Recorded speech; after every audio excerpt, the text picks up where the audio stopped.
Hi hello welcome to my channel edutech 360. Friends, ఈ వీడియోలో మనం ఆంధ్రప్రదేశ్ హైకోర్టు నుంచి రిలీజ్ అయినటువంటి నోటిఫికేషన్ డీటెయిల్స్ చూద్దాం. చూసే ముందు మన ఛానల్ ఫస్ట్ టైం చూస్తున్నవారు ఎవరైనా ఉన్నట్లయితే కనుక ప్లీజ్ సబ్స్క్రైబ్ చేయండి, లైక్ చేయండి, షేర్ చేయండి. మొదటిగా మనం ఈ నోటిఫికేషన్లో ఏ పోస్టులు ఉన్నాయో ఒకసారి చూసుకున్నట్లయితే కనుక section officer, senior system officer, computer operator, assistant librarian, librarian grade 2, UD stenographer, assistant examiner, typist, copyist, data entry operator, అదేవిధంగా స్టెనోగ్రాఫర్ అండ్ ఆఫీస్ సబార్డినేట్. అలాగే ప్రతి పోస్టుకు సంబంధించి నెంబర్ ఆఫ్ వేకెన్సీస్ ఒకసారి చూసుకున్నట్లయితే కనుక మొదటిగా మనకు వచ్చేసి సెక్షన్ ఆఫీసర్, దీనిలో వచ్చేసి 5 పోస్టులు ఇవ్వడం జరిగింది. తర్వాత వచ్చేసి senior system officer 1 post, computer operator 31 పోస్టులు, assistant librarian 1 post, librarian grade 2 1 post, UD stenographer 7 పోస్టులు, assistant 78 post, examiner 27, typist 44 post, copyist 34, data entry operator 50, stenographer 1 post, office subordinate 20 post అనేవి ఇవ్వడం జరిగింది ఫ్రెండ్స్.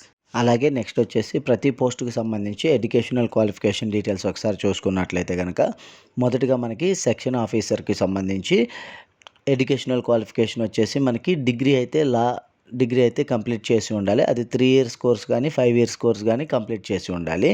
తర్వాత పోస్ట్ వచ్చేసి సీనియర్ సిస్టమ్ ఆఫీసర్, దీనికి వచ్చేసి మనకి బీటెక్ అయితే CSE, ECE, triple E, IT branches చేసిన వాళ్ళు ఎలిజిబుల్. అదేవిధంగా ఎంఎస్సి కంప్యూటర్స్ చేసిన వాళ్ళు కూడా దీనికి ఎలిజిబుల్. అలాగే దీనికి కంపల్సరీగా మనకి 5 years work experience on network and server maintenance administration certification అయితే కలిగి ఉండాలి. నెక్స్ట్ పోస్ట్ చూసుకున్నట్లయితే కనుక కంప్యూటర్ ఆపరేటర్కి సంబంధించి మనకి డిగ్రీ ఇన్ కంప్యూటర్ సైన్స్ అయితే కంప్లీట్ చేసి ఉండాలి. అలాగే దీనికి కంపల్సరీగా టైప్ రైటింగ్ ఇంగ్లీష్లో higher grade 45 word per minute అనేది సర్టిఫికేషన్ కలిగి ఉండాలి ఫ్రెండ్స్. నెక్స్ట్ పోస్ట్ చూసుకున్నట్లయితే కనుక అసిస్టెంట్ లైబ్రేరియన్, దీనికి సంబంధించి క్వాలిఫికేషన్ చూసుకున్నట్లయితే కనుక డిగ్రీ ఇన్ లా అయితే కంప్లీట్ చేసి ఉండాలి. 3 ఇయర్స్ కోర్స్ కానీ లేదా 5 ఇయర్స్ కోర్స్ కానీ చేసి ఉండాలి ఫ్రెండ్స్. అలాగే మనకి నెక్స్ట్ పోస్ట్ చూసుకున్నట్లయితే కనుక లైబ్రేరియన్ గ్రేడ్ 2, ఈ పోస్టుకి సంబంధించి any degree arts or science or commerce or law degree అయితే చేసి ఉండాలి.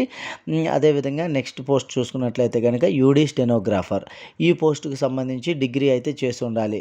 Arts or science or commerce or law, ఈ గ్రూప్లో ఏదైనా సరే చేసిన వాళ్ళు దీనికి ఎలిజిబుల్. అదేవిధంగా దీనికి వచ్చేసి మనకి కంపల్సరీగా short hand 120 word per minute and type writing English higher grade 45 word per minute certification అయితే కలిగి ఉండాలి ఫ్రెండ్స్.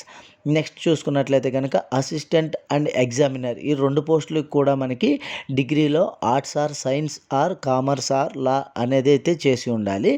నెక్స్ట్ పోస్ట్ చూసుకున్నట్లయితే కనుక టైపిస్ట్, ఈ టైపిస్ట్ పోస్టుకు సంబంధించి ఖచ్చితంగా మనకి డిగ్రీ అయితే arts or science or commerce or law background అయితే కలిగి ఉండాలి. కాపీయిస్ట్ పోస్టుకు కూడా సేమ్ ఇదే క్వాలిఫికేషన్ అయితే. అలాగే ఖచ్చితంగా మనకి గవర్నమెంట్ టెక్నికల్ ఎగ్జామినేషన్లో మనకి type writing English higher grade 45 word per minute అనేది సర్టిఫికేషన్ కలిగి ఉండాలి ఫ్రెండ్స్. నెక్స్ట్ పోస్ట్ చూసుకున్నట్లయితే కనుక స్టెనోగ్రాఫర్ పోస్టుకు కూడా మనకి డిగ్రీలో arts or science or commerce or law అయితే చేసిన వారు ఎలిజిబుల్. దీనికి కూడా కంపల్సరీ మనకి షార్ట్ హ్యాండ్ ఇంగ్లీష్లో 80 వర్డ్ పర్ మినిట్, అదేవిధంగా type writing English higher grade 45 word per minute certification అయితే కలిగి ఉండాలి. నెక్స్ట్ పోస్ట్ చూసుకున్నట్లయితే కనుక ఆఫీస్ సబార్డినేట్, ఈ పోస్ట్కి వచ్చేసి మనకి మినిమం 7th క్లాస్ అయితే ఎడ్యుకేషనల్ క్వాలిఫికేషన్ ఇవ్వడం జరిగింది ఫ్రెండ్స్. ఓకే ఫ్రెండ్స్, ఇన్ఫర్మేషన్ నచ్చినట్లయితే కనుక లైక్ చేయండి, మన ఛానల్ సబ్స్క్రైబ్ చేయండి. Thank you.